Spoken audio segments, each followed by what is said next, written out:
आज सुबह सीएम पुष्कर सिंह धामी अपने अलग ही अंदाज में नजर आए। सुबह के समय मॉर्निंग वॉक पर निकले और चाय की दुकान पर खुद ही चाय बनाई। दुकान में मौजूदा लोगों के बीच बैठकर चाय की चुस्कियों के साथ सरकार की योजनाओं के बारे में लोगों से चर्चा की।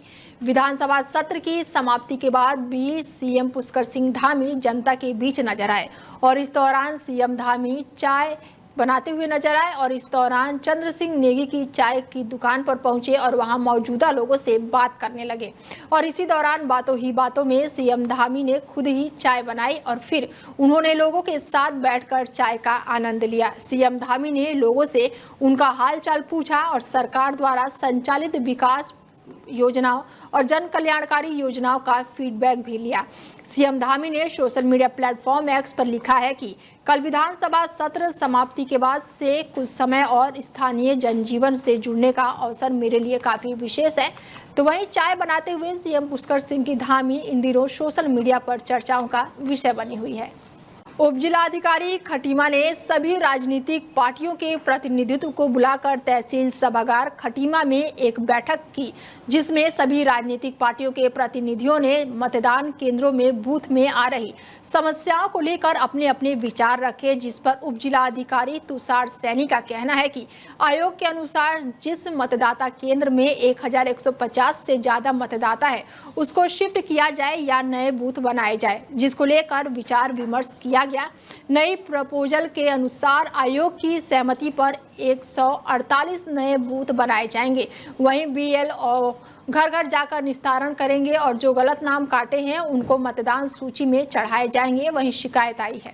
आज सभी पॉलिटिकल पार्टी को एक मीटिंग के लिए बुलाया गया था, जिसमें हमारा मुख्य मुद्दा था जो हमारे माननीय आयोग है उनके जो निर्देश हैं, जहाँ पे जिन बूथों पर 1150 से अधिक मतदाता हैं उनको बूथों को जो है वो मतदाताओं को शिफ्ट किया जाए, नए बूथ बनाए जाएं या बूथों का समायोजन किया जाए। तो इसी के मद्देनजर ये मीटिंग थी। इसमें हमारे जो खटीमा विधानसभा है इसमें 132 बूथ पहले थे, जिसको अभी जो हमने नया प्रपोजल दिया है उसके अकॉर्डिंग 149 बूथ जो है वो नए अब बनने जाएंगे जब हमारे प्रपोजल को सहमति आयोग की मिल जाए। और यहाँ पर जो पहले की जो व्यवस्था बनी थी, जो बूथ केंद्र थे, उसमें जो दूरी का था और मतदान अधिक हो जाने से उसको जो है कुछ बूथ केंद्र बढ़ाए गए हैं। उसमें जो जिलाधिकारी महोदय ने सभी लोगों को सूचना दी है और कहीं सुझाव भी आए हैं जो जनप्रतिनिधियों से, उस पर जो है कर लिया गया है और उस पर जो है कार्रवाई होगी, काम किया जाएगा। पूर्व कैबिनेट मंत्री हरक सिंह रावत का बड़ा बयान सामने आया है और उन्होंने कई बड़े खुलासे किए हैं। उन्होंने कहा कि बीजेपी को चलाने के लिए 30 करोड़ की एफडी बनी और पैसा खनन माफियों से लिया गया। मैंने जब वन मंत्री था तब 1 करोड़ से ज्यादा खनन माफियों से लेकर दिया था और 30 करोड़ की एफडी में किसने किसने पैसे दिए हैं, ईडी जांच करे तो पूरी बीजेपी जेल में होगी। पूर्व कैबिनेट मंत्री ने इस दौरान बीजेपी पर सीधे सीधे हमला बोला है।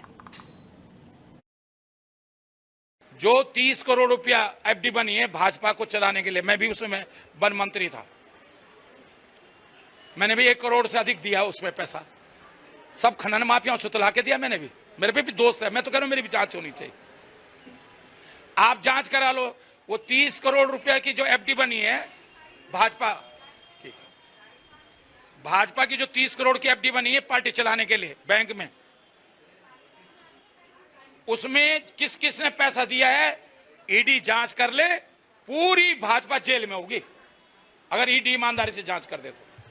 सारे खनन माफियों से 10 मैं वन मंत्री था तो मैंने रामनगर में जाके, हल्द्वानी में जाके सब जितने खनन के ठेकेदार थे सबसे कहा 10-10 लाख के चेक लाओ। मैंने खुद करा, मैं भी दोषी हूं उस मामले में। जो धामी कह रहा है ना कि खनन पे हमने डंका पीट दिया तभी तो तबाही हो रही है, मैं खनन के खिलाफ नहीं हूं। खनन होना चाहिए। जब मलबा आता है तो नदी को एक टेक्निकल तरीके से उसकी रेत बजरी हटनी चाहिए, जिससे कि बीच में गहराई हो और अड़ोस पड़ोस में जो है आसपास जो है बस्तियों को नुकसान हो। हरिद्वार रुड़की विकास प्राधिकरण अवैध निर्माणों पर लगातार शिकंजा कस रहा है। मानचित्र के अनुसार न होने वाले निर्माण अब एचआरडीए के निशाने पर है और इसी कड़ी में अब बड़ी कार्रवाई होटल राजमहल पर होने जा रही है।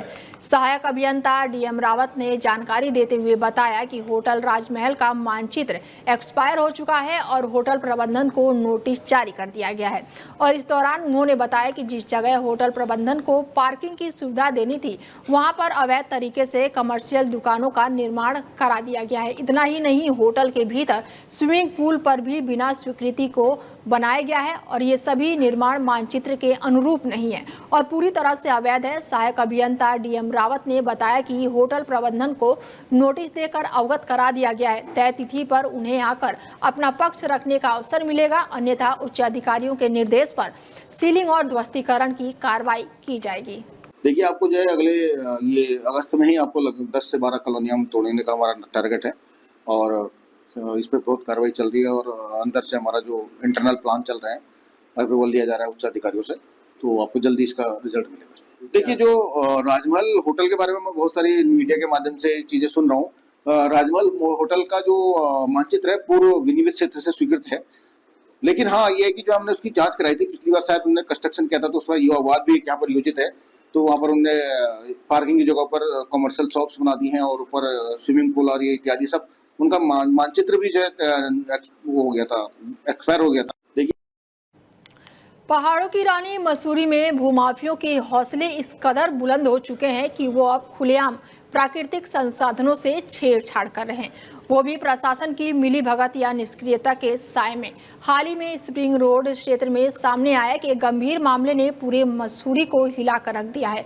स्थानीय निवासियों ने बताया कि कुछ लोगों द्वारा उनके घर के पास से गुजरने वाले प्राकृतिक नाले की दिशा बदलने की कोशिश की जा रही थी।